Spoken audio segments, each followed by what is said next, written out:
Hi, it's Sherry Kaler here on the floor to share a supine exercise with you. Before I really get going, I need to remember to ask you to please take a moment to like these videos if they're helpful to you. Take a moment to subscribe to the channel. That way you don't miss any of my new videos or when I announce my live classes that happen on Thursdays at 10 Pacific time, most Thursdays, depending on healthcare appointments. Being a person who lives with some chronic health conditions, particularly Ehlers-Danlos syndrome.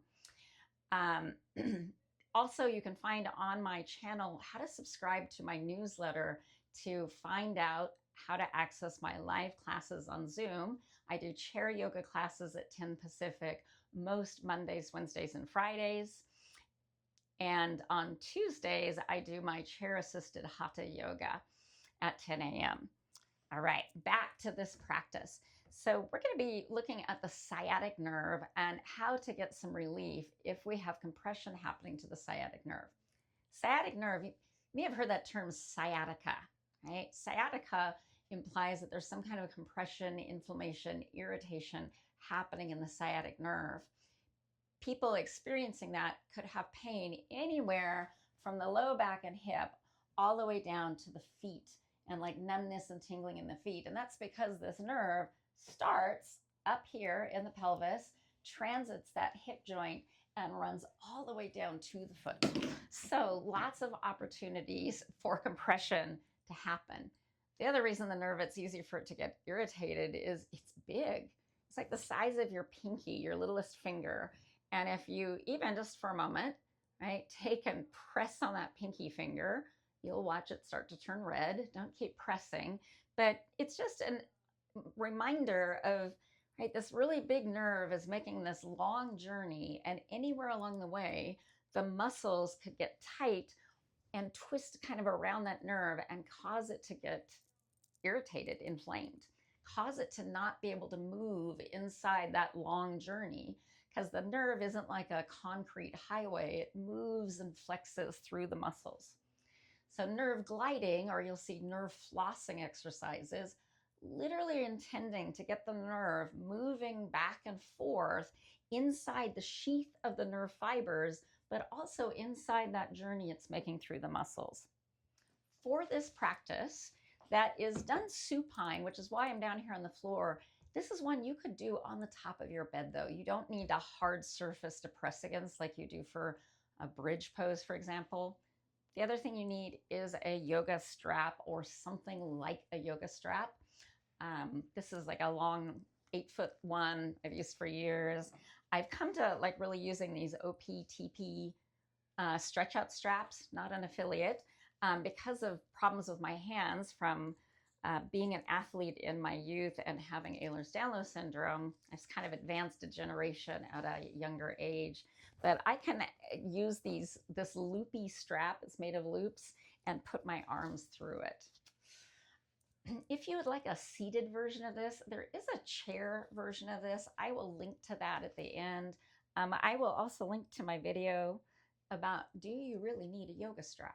Right? Because there's lots of things around the house you might be able to use. So for this, I'm going to turn both directions so you can see this exercise clearly. And you can see what I'm doing as I lay down. I'm actually kind of doing a little mini bridge there, lifting my hips up, kind of making sure my back comes down nice and smooth to the floor. You might consider having a little pillow, a blanket, a towel under your head when especially if you're on the floor, to support your neck.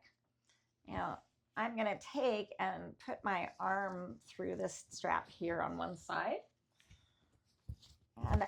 And I'm going to take and hug one leg in.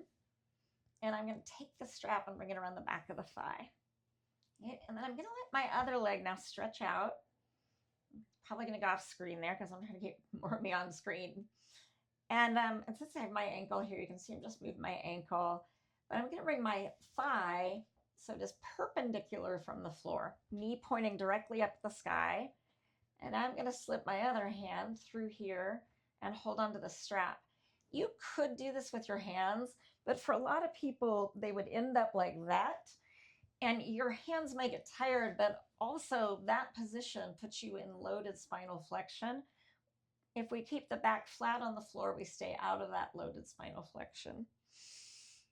So I'm going to let my leg here relax. And then I'm going to do, here comes the nerve flossing. I kick that up, toes come up, and at the top, I flex the foot back, and then I swing the foot down. Okay, swing the foot up, flex the foot back at the top, let it come down. And I'm just going to keep going at a gentle rhythm, moving the foot at the top and then relaxing and bringing the whole leg down again.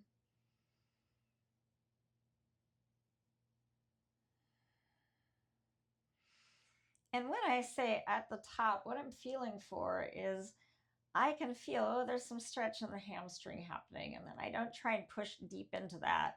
That's the signal to flex the foot back. Okay. And then I will release, right, and stretch out. I'm going to turn the other direction, right, so you can see this from a different angle. Right, a little kind of at the side, a little at the top. And so, right, my first step is always, right, a little bridge to even out. I even kind of pull my tailbone towards my feet to lengthen through my spine as I come down. I have the other leg bent while I get the leg that is going to move set up and get the strap set up so my low back stays really supported. Then I stretch the first leg, the right leg out. I'm at a hold of my left leg here. And I'm going to swing that foot up and flex it back at the top and let it release and come down. And I'm doing 10 of these. While I'm doing these, I am keeping my back pressed gently towards the floor. I'm pressing my down leg, my right leg to the floor gently.